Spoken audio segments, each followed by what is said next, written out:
Tapping కేసులో కేసీఆర్ కు SIT నోటీసులు. నందినగర్లోని ఆయన నివాసంలోకి అందించిన అధికారులు ఇవాళ మధ్యాహ్నం 3 గంటలకు హాజరు కావాలని ఆదేశాలు. స్టేషన్ కు వచ్చినా సరే వేరే చోటైనా సరేనని వెల్లడి. నేను రాలేను, మీరే ఫామ్ హౌస్ కు రండి అని చెప్పేసి కేసీఆర్ చెప్పిండట. మున్సిపల్ ఎలక్షన్స్ ఉన్నందున మరో తేదీ ఫిక్స్ చేయాలని విజ్ఞప్తి. కేసీఆర్ వినతిపై నేడు నిర్ణయం. సిట్ చీఫ్ సర్జనరు ఇక ఆలోచన చేస్తా ఉన్నాడు. మరి ఏం చేద్దాం? మరి నిన్నైతే మన ఆఫీసర్లు పోయి నందినగర్లో కేసీఆర్కి అయితే నోటీసులు ఇచ్చినాం. మరి అందరినీ విచారించుకుంటూ వచ్చినాం. ఇటు కేటీఆర్ అయిపోయింది, హరీష్ రావు అయిపోయింది, ఇటు సంతోష్ రావు అయిపోయింది, ఇంకా అందులో ఉన్నటువంటి కీలకంగా ఉన్నటువంటి ఇటు కవిత అయిపోయింది, అటు కేంద్ర మంత్రి బండి సంజయ్ అయిపోయింది, అందరిది అయిపోయింది. ఇక కేసీఆర్ దగ్గరికి వస్తే నిన్న ఆయన నందినగర్ ఆయన నివాసంలో ఈ సిట్ అధికారులు నోటీసులు అందిస్తే మున్సిపాలిటీ ఎన్నికలు ఉన్నాయి కదా, ఇప్పుడు వీలు కాదు, కావాలంటే వేరే తేదీ ఫిక్స్ చేయాలని చెప్పారట. దానికి సిట్ అధికారులు ఏం చెప్తా ఉన్నారు, మీరు ఒకవేళ ఈ స్టేషన్కి వచ్చి మీరు విచారణ హాజరు కాకుండా మీరు చెప్పేటటువంటి ప్లేస్కు మేము వస్తామని చెప్పేసి సిట్ అధికారులు చెప్పారట. అంటే మీ ఫామ్ హౌస్ కానీ లేదంటే మీ నందినగర్లో ఉన్న నివాసంలో కానీ ఇంకెక్కడికైనా సరే మీరు చెప్పిన ప్లేస్కి వచ్చి మేము విచారణ చేసుకుంటాం, మేము అడిగే ప్రశ్నలకు సమాధానం చెప్పుకోరని చెప్పేసి ఈ సిట్ అధికారులు మళ్ళీ కేసీఆర్కి చెప్పారట. మరి దీన్ని ఏమంటారు మరి కేసీఆర్? మరి ఒకవేళ మరి చేసుకుందరు, మీ ఇన్వెస్టిగేషన్లో బాగా నేను సహకరిస్తా అని చెప్పేసి అంటారా? లేదు, ఖచ్చితంగా మున్సిపాలిటీ ఎన్నికల తర్వాతనే ఈ డేట్ ఫిక్స్ చేయరు అని చెప్తారా? చూడాల్సినటువంటి అవసరం ఉన్నది. ఫోన్ ట్యాపింగ్ కేసులో విచారణకు హాజరు కావాలని మాజీ సీఎం బీఆర్ఎస్ చీఫ్ కేసీఆర్ కు 160 సిఆర్పిసి కింద సిట్ గురువారం నోటీసులు జారీ చేసింది. కేసీఆర్ ఎర్రవెల్లి ఫామ్ హౌస్ లో ఉండగా బంజారాహిల్స్ నందినగర్ లోని ఆయన నివాసంలో అధికారులు నోటీసులు అందించారు.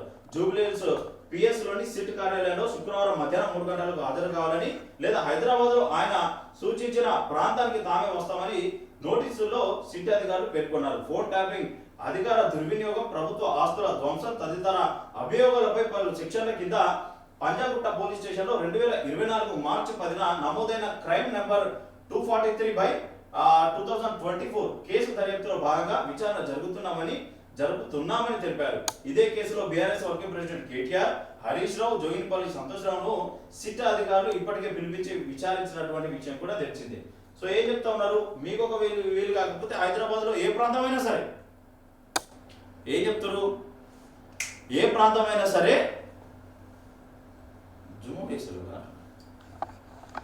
ఏ ప్రాంతమైనా సరే మేము వస్తాం, మేము వచ్చిన తర్వాత మేము అడిగే ప్రశ్నలకు సమాధానం చెప్పురి. ఏమేమి అభియోగాలు ఉన్నాయట?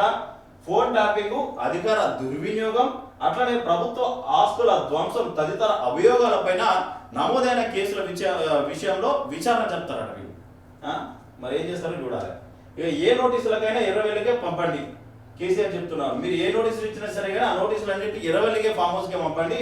ఈ నందినగర్కు అక్కడికి ఇక్కడికి ఏడికొద్దు, డైరెక్ట్ మా ఫామ్ హౌస్కే పంపునని కేసీఆర్ చెప్తా ఉన్నాడు. మున్సిపల్ ఎన్నికల నేపథ్యంలో శుక్రవారం తను సిట్ విచారణకు హాజరు కాలేనని కేసీఆర్ తెలిపారు. ఈ మేరకు గురువారం సిట్ ఏసీపీ పి వెంకటగిరికి రిప్లై ఇచ్చారు. పార్టీ గుర్తుపై ఎన్నికలు జరుగుతున్నందున అభ్యర్థులను తానే ఫైనల్ చేయాల్సి ఉంటుందని, ఇలాంటి పరిస్థితుల్లో శుక్రవారం విచారణకు రాలేనని మరో తేదీ సూచించాలని విజ్ఞప్తి చేశారు. సిఆర్పిసి సెక్షన్ 160 ప్రకారం 65 ఏళ్లు దాటిన వ్యక్తులు స్టేషన్ కు రావాల్సిన అవసరం లేదని, కాబట్టి సిద్దిపేట జిల్లాలోని తన ఎర్రవెల్లి ఫామ్ హౌస్ నివాసానికి అధికారులు రావాలని కోరారు. విచారణకు వచ్చే ముందు మరోసారి నోటీసులు ఇవ్వాలని, భవిష్యత్తులో ఎలాంటి నోటీసులైనా ఎర్రవెల్లి అడ్రస్ కే పంపాలని విన్నవించారు. మాజీ సీఎంగా, ప్రస్తుత ప్రతిపక్ష నేతగా, బాధ్యత గల పౌరుడిగా విచారణకు పూర్తిగా సహకరిస్తానని పేర్కొన్నారు. ఈయన ఏమని చెప్తున్నాను అంటే ప్రధానంగా 65 ఏళ్లు దాటినటువంటి వ్యక్తులు అంటే ఎవరైతే ఉంటారో వాళ్ళు స్టేషన్ కు రావాల్సిన అవసరం లేదు, వాళ్ళు ఎక్కడ ఉంటారో అక్కడికే వెళ్ళి విచారణ చేయాలన్న నిబంధన ఏదైతే ఉన్నదో దానికి తగ్గట్టు మీరు ఇక్కడికే వచ్చి విచారణ చేయాలని చెప్తా ఉన్నారు. ఇక భవిష్యత్తులో ఎలాంటి ఒకవేళ మీరు నోటీసులు పంపించాలన్నా సిద్దిపేట జిల్లాలో ఉన్న ఎర్రవెల్లి ఫామ్ హౌస్కి పంపండి అని కేసీఆర్ చెప్తా ఉన్నాడు. ఇప్పుడు ఎందుకంటే ఈ మున్సిపాలిటీ ఎన్నికలు పార్టీ గుర్తు మీద జరుగుతూ ఉన్నాయి. ఇప్పుడు బీఆర్ఎస్ కు అధినేత కేసీఆర్. సో ఈ మున్సిపాలిటీ ఎన్నికలలో ఎవరెవరికి బీఫామ్లు ఇవ్వాలి, సంతకాలు పెట్టాలి, ఏది అన్న ఒక హడావిడి ఉంటుంది వాస్తవం. ఎందుకంటే రెండు సార్లు ఈ తెలంగాణ రాష్ట్రాన్ని ఏరినటువంటి ప్రభుత్వం కాబట్టి బీఆర్ఎస్ మరి ఖచ్చితంగా ఓలోలకు సీట్లు ఇవ్వాలి, ఓలోలకు బీఫామ్లు ఇవ్వాలి, ఎవరెవరిని తీసుకోవాలన్న మొత్తం ఈ విషయం చర్చించాల్సినటువంటి అవసరం ఉంటుంది కాబట్టి సో కొంచెం ఇది నిజంగా నమ్మాల్సినటువంటి పరిస్థితి ఉంటుంది. ఒకవేళ పోలీసులే మరి పోయి విచారణ చేసుకుంటా అంటే మరొక 7 గంటలు 8 గంటల సమయం పట్టవచ్చు, కానీ ఆ విచారణ భాగవతం అనేది అక్కడనే అయిపోతుంది. మరి ఏం చేస్తారనేది చూడాలి మరి పోలీసులు కూడా. మరి కేసీఆర్ చెప్పినట్టు ఒకవేళ ఆడికే పోతారా? కాగా ప్రధాన నిందితుడైన ఎస్ఐబి మాజీ chief Prabhakar Rao, SIT task force మాజీ డీసీపీ రాధాకిషన్ రావు, మాజీ ఎంపీ సంతోష్ రావు ఇచ్చిన స్టేట్మెంట్ల ఆధారంగా కేసీఆర్ ను విచారించేందుకు సిట్ అధికారులు సిద్ధమయ్యారు. నిందితులు, సాక్షులు, బాధితులు ఇచ్చిన వాంగ్మూలాల ప్రకారం ఫోన్ ట్యాపింగ్ అంతిమ లబ్ధిదారు అప్పటి సీఎం కేసీఆర్ గా సిట్ గుర్తించింది. ఈ మేరకు సేకరించిన ఆధారాలతో ఆయన స్టేట్మెంట్ రికార్డు చేయాలని నిర్ణయించింది. 65 ఏళ్ల వయసు, మాజీ ముఖ్యమంత్రి కావడంతో అధికారులు చట్ట ప్రకారం ముందుకెళ్లనున్నారట. ఇంకేంది, ఆయన చెప్పినట్టుగానే 65 ఏళ్ళు దాటినాయి కాబట్టి ఇక వీళ్ళే ఆడిపోయి విచారణ చేసుకున్నటువంటి ఆలోచనలు ఉన్నట్టు తెలుస్తా ఉన్నది. ఇప్పుడు ఇది ఎంత కాంగ్రెస్ ప్రభుత్వం ఒక్కసారిగా ఆ రాష్ట్రంలో ఆ ఎన్నికలు రిజల్ట్ రోజు ఏర్పడ్డదని తెలంగానే ప్రణీత్ రావు అనే ఒక వ్యక్తి ఈ మొత్తం ఈ డివైస్లు ఏడున్నాయి, ల్యాప్టాప్లు ఏడున్నాయి, డేటా ఏడున్నాయి మొత్తం ధ్వంసం చేసిండు, ఇటు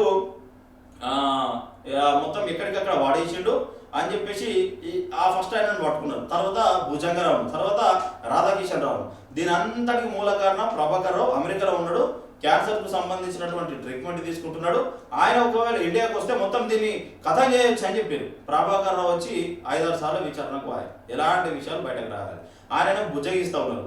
ఫోన్ పాస్వర్డ్ చెప్తలేడు, ల్యాప్టాప్ పాస్వర్డ్ చెప్తలేడు, మాకు సహకరిస్తలేరని బుజ్జగిస్తా ఉన్నారు. దాని తర్వాత మళ్ళీ ఏమైంది, మళ్ళీ 2 సంవత్సరాలు ఇక అటు ఇటు 2 సంవత్సరాలు అయిపోయింది. ఇప్పుడు మున్సిపాలిటీ ఎన్నికలు దగ్గరికి వచ్చినాయి. ఈ మున్సిపాలిటీ ఎన్నికల నేపథ్యంలో మళ్ళీ ఈ ఫోన్ ట్యాపింగ్ ముందే తీసుకొచ్చారు. ఈ ఫోన్ ట్యాపింగ్ ముందే తీసుకొచ్చి ఇప్పుడు ఈ మున్సిపాలిటీ ఎన్నికలకు పేరు ఇప్పుడు కేటీఆర్ని విచారణ చేసిరు, హరీష్ రావుని విచారణ చేసిరు, ఇటు జోగిన్పల్లి సంతోష్ రావుని విచారణ చేసిరు. మరి ఇప్పుడు అంతిమంగా ఇంత పెద్ద వ్యవస్థ జరిగిందంటే అంతిమంగా దానికి కేసీఆర్ ఏం చెప్పకుండానే ఆయనకి ఇష్టం లేకుంటే, లేకపోతే ఆయన ఆదేశాలు లేకుంటే జరిగినాయని చెప్పేసి ఎవరన్నా అంటారా? ఇక ప్రధానంగా పెద్ద తలకాయ అదేదనంటే కేసీఆరే కదా. ఇజ్రాయెల్ నుంచి డివైజులు తెప్పించారు, ఇంత పెద్ద జరిగింది, సెలబ్రిటీల ఫోన్లు ట్యాప్ చేసిరు, ప్రతిపక్షాల లీడర్ల ఫోన్లు ట్యాప్ చేసిరు, జడ్జీల ఫోన్లు ట్యాప్ చేసిరు, జర్నలిస్టుల ఫోన్లు ట్యాప్ చేసిరు, మావోయిస్టుల పేరుతో అని చెప్పేసి ఇంత పెద్ద కథనాలు రాసినప్పుడు ఇంకా దీన్ని సీరియల్గా దీన్ని లాక్కపోవడం ఎందుకు? ఒక అనంతరంగాలో మొగిల్ రేకుల సీరియల్ అటువంటి సీరియల్ అయినా 5 సంవత్సరాలకు ఎండు పడేటట్టుంది. కానీ మరి ఇది 5 సంవత్సరాల కానీ ఎండు పడుతుందా పడదనేది తెలియదు. ఎవరన్నా ఇందులో అరెస్ట్ చేస్తారంటే అధికారులు అయితే బలైపోయారు. దీనికి సంబంధించినటువంటి ఈ మొత్తం ఈ వ్యవస్థను మొత్తం చూసుకున్నటువంటి నడిపించినటువంటి రాధాకిషన్ రావు, భుజంగారావు, ఇటు తిరుపతి, ఈ ప్రణీత్ రావు, ఈ ప్రభాకర్ రావు వీళ్ళైతే పడరు. మరి నాయకులు పడాలి కదా జైళ్ళలో, వాళ్ళు పడతారా? పడేటువంటి అవకాశం లేదు. కేవలం మీరు పొలిటికల్గా యూజ్ చేసుకుంటున్నారేమో అన్నటువంటి చర్చ జరుగుతూ ఉన్నది బయటగా. ఎక్కడ ఎప్పుడు ఎన్నికలు వచ్చిన తర్వాత సరే కానీ ఈ ఫోన్ ట్యాపింగ్, కాళేశ్వరం ఇవన్నిటిని ముంగట తీసుకొస్తున్నారు. ఫార్మల్ ఈ కరెన్సీ కానీ ఈ కరెంటు కొనుగోలేదు కానీ కేవలం ఈ ఎన్నికల ముందే తీసుకొస్తున్నారు తప్పితే ఇది ముందుకు పోయేటువంటి పరిస్థితి లేదని ప్రజలు మాట్లాడుకుంటున్నటువంటి మాట. పక్కా ఆధారాలతో విచారణకు ఏర్పాటు. ఫోన్ ట్యాపింగ్ కేసు దర్యాప్తులో భాగంగా కేసీఆర్ పాత్రపై సిట్ ఇప్పటికే కీలక ఆధారాలు సేకరించింది.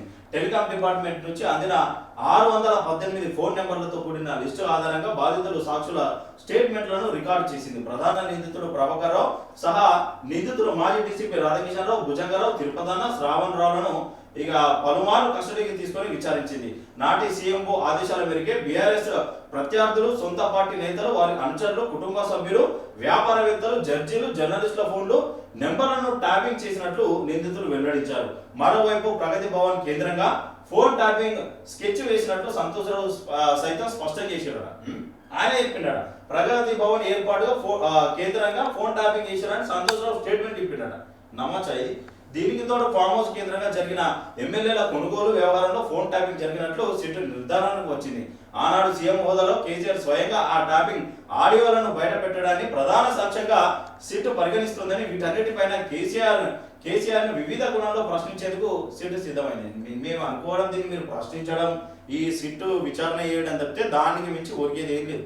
కేసీఆర్ని అరెస్ట్ చేస్తారా అంటే అది కలనే. అది వీళ్ళు టచ్ కూడా అయ్యారు. వీళ్ళు ఇప్పుడు అంత పెద్ద ఆరోపణలు చేసిన కేటీఆర్ని ఏం చేశారు? అరెస్ట్ చేసిరా? అట్లాంటిది మీరు కేసీఆర్ని టచ్ చేసే ఆలోచన మీకు ఉన్నదా?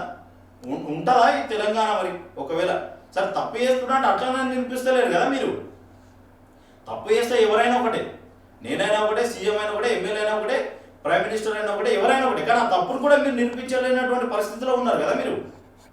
కేవలం మాటల వరకే మీ అన్ని ఎక్కడ నిరూపిస్తారు?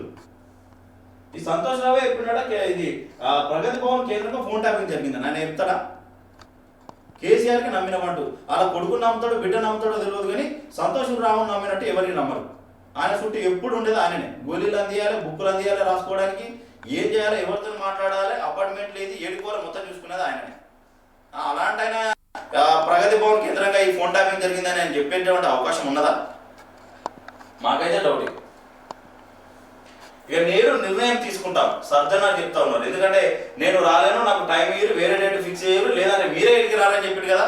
సో దానికి వల్ల నిర్ణయం తీసుకుంటారట. ఏమన్నా మరి నోటీసులపై కేసీఆర్ ఇచ్చిన రిప్లై తమకు అందిందని, విచారణ తేదీ మార్పుతో పాటు ఎర్రవెల్లి ఫామ్ హౌస్ లోనే విచారించాలని ఆయన కోరారని సిట్ చీఫ్ సర్జనర్ తెలిపారు. మళ్ళీ నోటీసులు ఎప్పుడు ఇవ్వాలనే విషయంపై చర్చిస్తున్నామని, అసెంబ్లీ రికార్డులు, ఎలక్షన్ అఫిడవిట్లు నందినగర్ అడ్రస్ ఉన్నందున అక్కడే నోటీసులు ఇచ్చామన్నారు. కాగా కేసు నమోదైన పిఎస్ కు సంబంధించి జ్యురిడిక్షన్ పరిధిలో సాక్షి స్టేట్మెంట్ రికార్డు చేయాల్సి ఉంటుందని, దీనిపై ఎలా ముందుకెళ్లాలనే విషయంలో న్యాయ సలహాలు తీసుకుంటున్నామని తెలిపారు.